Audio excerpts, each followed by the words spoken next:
दोस्तों, आप सभी का स्वागत है। नमस्कार। मैं आप लोगों के लिए केदारनाथ पे एक वीडियो बनाने जा रहा हूँ जिसमें सारी इन्फॉर्मेशन होगी, कैसे यात्रा करनी है, क्या क्या ज़रूरी सामान लेके जाना है, जो कि कई सारे वीडियो आप देख रहे होंगे जाने के पहले तो आपको नहीं मिलता होगा। तो मैंने सोचा कि चलो वीडियो बनाता हूँ और आप लोगों के साथ शेयर करता हूँ। हो सके तो आप लोगों को अच्छा लगे और आपको कुछ और जानकारी रहेगी या फिर कुछ पूछना हो तो कमेंट बॉक्स में मैसेज कर सकते हैं। केदारनाथ जाने के लिए सबसे पहले आपको ऋषिकेश या हरिद्वार पहुंचना होगा, जो कि दिल्ली से 4 या 5 घंटे का रास्ता है। दिल्ली से आप बाई ट्रेन हरिद्वार और ऋषिकेश जा सकते हैं और बाई बस भी जा सकते हैं। आप कोशिश करिए कि आप रात में निकलें और सुबह तक हरिद्वार या ऋषिकेश पहुँचें, या फिर आप एक दिन स्टे करें ऋषिकेश या हरिद्वार में। और सुबह सुबह आपको हरिद्वार से बस जाती है सोनप्रयाग तक के लिए, जो कि आपको सुबह 5-6 बजे चलेगी और वो आपको दोपहर में 3 बजे तक पहुंचाएगी। तो उसकी बुकिंग आपको ऑनलाइन करनी पड़ती है, क्योंकि यात्रा के टाइम पे बहुत भीड़ रहती है। तो कोशिश करिए कि आप अपना बुकिंग पहले करा लें।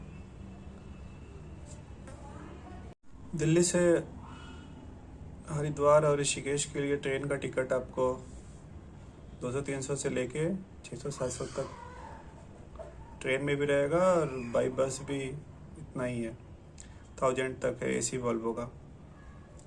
और आपको हरिद्वार से सोनप्रयाग जाने के लिए आपको 1000 फेयर है बाई बस। अगर आप लोग टीम में हैं, ग्रुप में जा रहे हैं, 6-7 लोग हैं, तो आप प्राइवेट टैक्सी भी बुक कर सकते हैं, तो आपको ज़्यादा चीप पड़ेगा। और अगर आप अपनी गाड़ी से ट्रेवल कर रहे हैं तो ध्यान रखें, आपको पार्किंग की दिक्कत हो सकती है।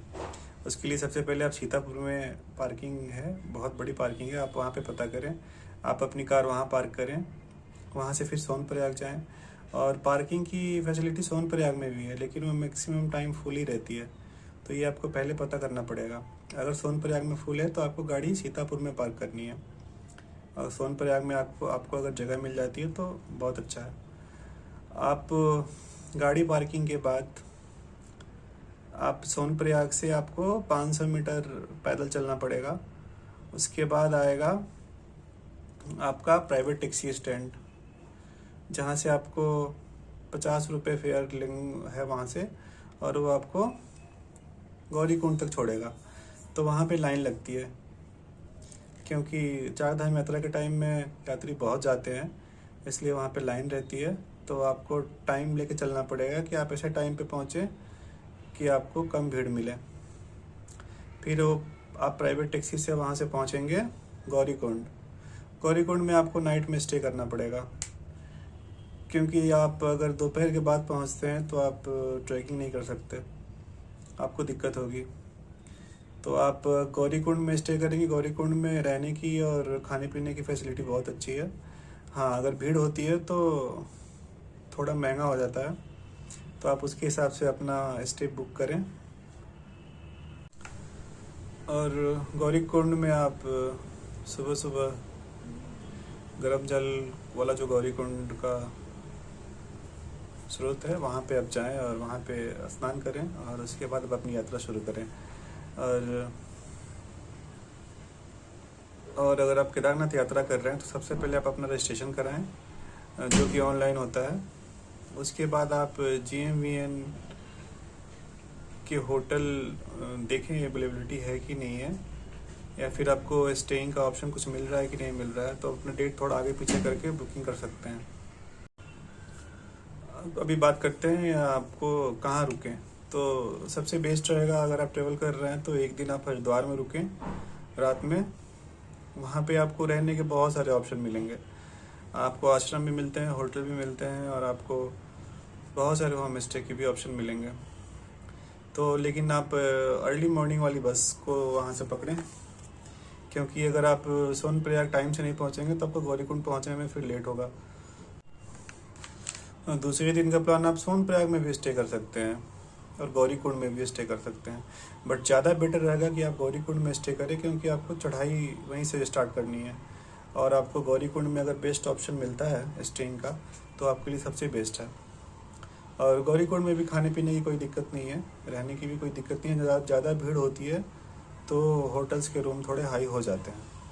और केदारनाथ यात्रा में आपको पूरे थोड़ा बजट बढ़ा के चलना पड़ेगा, क्योंकि थोड़ा सा तो ये रिस्की हो जाता है, आप सेम बजट में नहीं कर सकते। हाँ, तो अब हम बात करते हैं क्या क्या सामान आपको लेके जाना है। सबसे पहले तो आप यहाँ से जितना सामान लेके जा रहे हैं, तो आपको सोनप्रयाग गौरीकुंड तक कोई दिक्कत नहीं है। आप वहाँ तक अपना सारा सामान जितना आपको ज़रूरत लगता है लेके जाएं। तो आपको वहाँ पे लॉकर रूम मिलेगा जहाँ पे अपना सामान रख सकते हैं। जो भी एक्स्ट्रा सामान है उसको निकालें, और यात्रा के लिए अलग से सामान आप एक छोटे बैग में पैक करें। जो ज़्यादा ज़रूरी हो उसी को लेके जाएं, क्योंकि जब आप चढ़ाई करेंगे आपके पीठ पे वेट होगा तो आपको बहुत दिक्कत होगी चढ़ने में। इसलिए आप इस चीज़ का बहुत ध्यान रखें।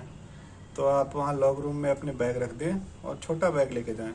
उस बैग में क्या क्या होना चाहिए, और आपको मेन तो यही है, ट्रैकिंग कर रहे हैं जब आप केदारनाथ की तरफ, तो आपको क्या क्या ज़रूरी सामान लेके जाना है, ये सबसे इम्पोर्टेंट है। और आपने बाकी ब्लॉग में तो देखा ही होगा, रास्ते और कई सारी चीज़ें लोग बताते रहते हैं ब्लॉग्स में, लेकिन क्या क्या ज़रूरी है ये लोगों से छूट जाता है। और जब मैं भी जा रहा था तो मैं भी यही सर्च किया था, जो कि मुझे मिला नहीं। तभी मैंने डिसाइड किया कि मैं एक वीडियो बनाऊंगा और आप लोगों के लिए इसको यूट्यूब पर डालूंगा, ताकि सबको पता चल सके कि क्या क्या ज़रूरी होता है लेके जाना, और वेदर कैसा है, और बाकी कई सारी इन्फॉर्मेशन है जो कि मैं अभी आपको देने वाला हूँ। सबसे पहले आप क्या क्या लेके जाएं इसकी लिस्ट में आपको बताता हूँ। आप वाटर प्रूफ शूज होने चाहिए बहुत अच्छे। एक एक्स्ट्रा भी होना चाहिए इमरजेंसी के लिए, क्योंकि रास्ता बहुत ख़राब होता है। अगर वो गीला हो गया या फिर किसी भी वजह से गंदा हो गया तो आप ऊपर केदारनाथ में वही शूज़ पहन के नहीं रह सकते। तो एक स्पेयर आपको रखना पड़ेगा शूज़, चाहे वो नॉर्मल हो या चाहे वाटर प्रूफ हो, बट एक एक्स्ट्रा रखना पड़ेगा, क्योंकि रास्ता बहुत ख़राब होता है और बारिश का कोई भरोसा नहीं है। कभी भी किसी मौसम में भी बारिश 2 बजे के बाद हो जाती है, और आप अवॉइड करें कि बरसात के टाइम में ना ही जाएं तो ज़्यादा बेहतर। तो मैं बता रहा था आपको, आपके पास वाटर प्रूफ शूज़ होने चाहिए, एक एक्स्ट्रा भी होना चाहिए। आपके पास गर्म कपड़े बहुत सारे होने चाहिए, जैकेट होनी चाहिए, टोपी होनी चाहिए, आपके पास वार्मर होना चाहिए, आपके पास वुलन सॉक्स होने चाहिए, आपके पास कपड़े जब आप पहने तो उसको लेयरिंग में पहने। जैसे आपने एक थर्मल पहना, फिर उसके बाद फुल टी शर्ट पहना, उसके बाद एक पतली स्वेटर पहनी, फिर जैकेट पहना। ऐसे लेयरिंग में अगर आप पहनेंगे तो आपकी बॉडी गर्म रहेगी, आपको ठंड कम लगेगी।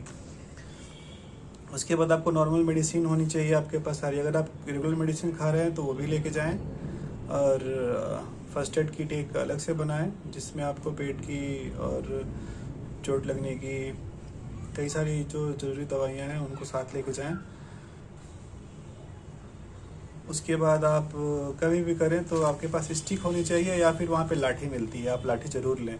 वो आपको चढ़ने में भी बहुत सहायता करता है, और आप जब उतरेंगे तब भी आपको ज़रूरत पड़ेगी उसकी। तो ये आप लाठी लेना ना भूलें, ये बहुत ज़रूरी है, आपको आपकी ट्रेकिंग आसान हो जाती है। उसके बाद आप वाटर बोतल, खाने का सामान, ड्राई स्नैक्स आइटम्स या फिर कुछ भी ड्राई फ्रूट्स, कुछ और फ्रूट्स, बिस्किट, चॉकलेट, या फिर आप गुड़ ले जा सकते हैं, खजूर ले जा सकते हैं। ये सब आपकी यात्रा में साथ होने चाहिए।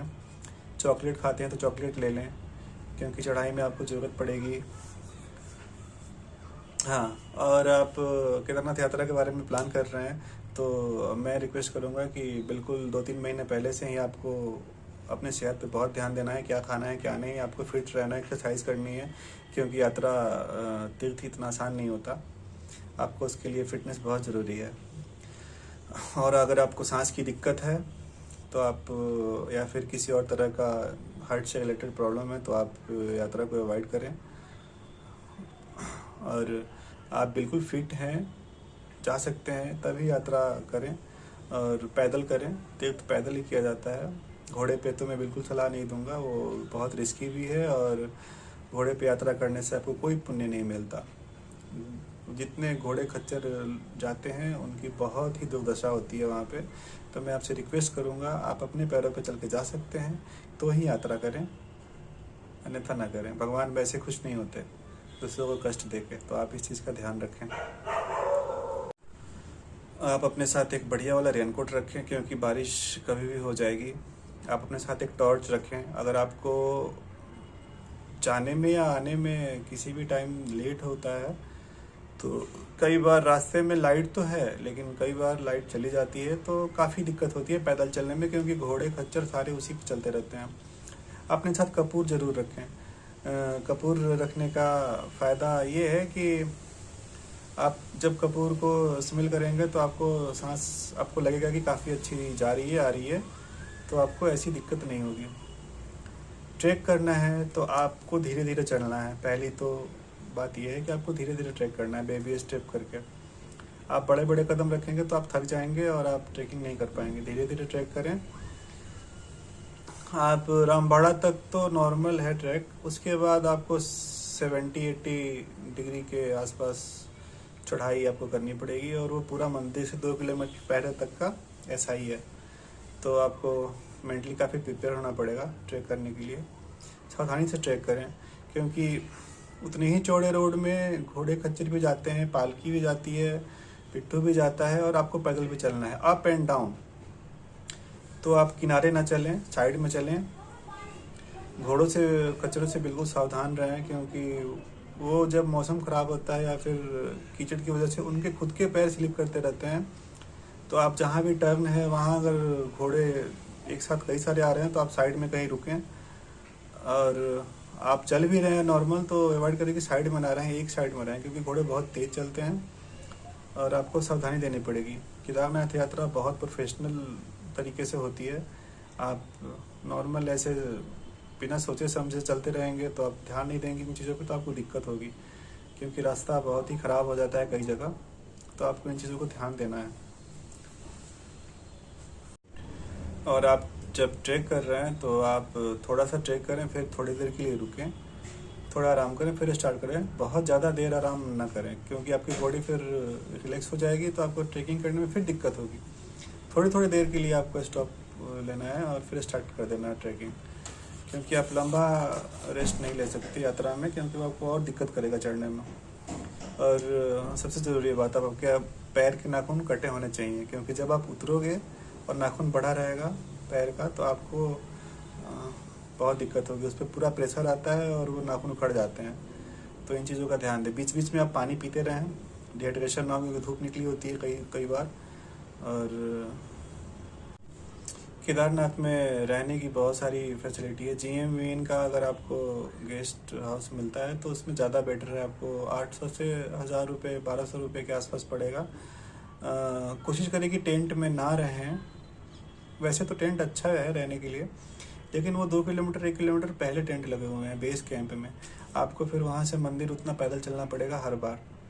तो मंदिर के आसपास होटल हैं जो कि काफ़ी महंगे हो जाते हैं सीज़न में। तो आप कोशिश करें कि पहले बुकिंग करा लें या फिर GMVN से अगर आप चाहते हैं तो GMVN के साइट पर जाके चेक करें, अवेलेबल है तो आप बुक करके जाएं। वहाँ जाने के बाद आप सोचेंगे कि जब जो मिलेगा बुक कर लेंगे तो बहुत भीड़ होती है, आपको हो सकता है होटल नहीं भी मिले, तो आपको ठंड में बाहर रहना पड़ेगा। तो आप इन चीज़ों का खास ध्यान रखें। उम्मीद करता हूँ कि आपको वीडियो अच्छा लगा होगा। कुछ आपको और ज़रूरी जानकारी शायद जो मेरे से छूट गई हो या फिर आप कुछ और जानना चाहते हो तो आप कमेंट बॉक्स में मैसेज करिए, मैं आपको डिटेल्स बताऊँगा। रिसेंटली मैं अभी केदारनाथ होके आया हूँ। अगर आपको वीडियो अच्छी लगी हो तो लाइक और सब्सक्राइब करिए। ये मेरा फर्स्ट वीडियो है और मैं चाहता हूँ कि इन्फॉर्मेशन दे सकूँ आप लोगों को कि क्या क्या ज़रूरी है। ये मैंने जाते टाइम बहुत सारे ब्लॉग्स देखे थे जिसमें मुझे कुछ इन्फॉर्मेशन नहीं मिला ऐसा जो कि मैंने आपको बताया। तो सपोर्ट करें, वीडियो को लाइक एंड सब्सक्राइब करें। नमस्कार।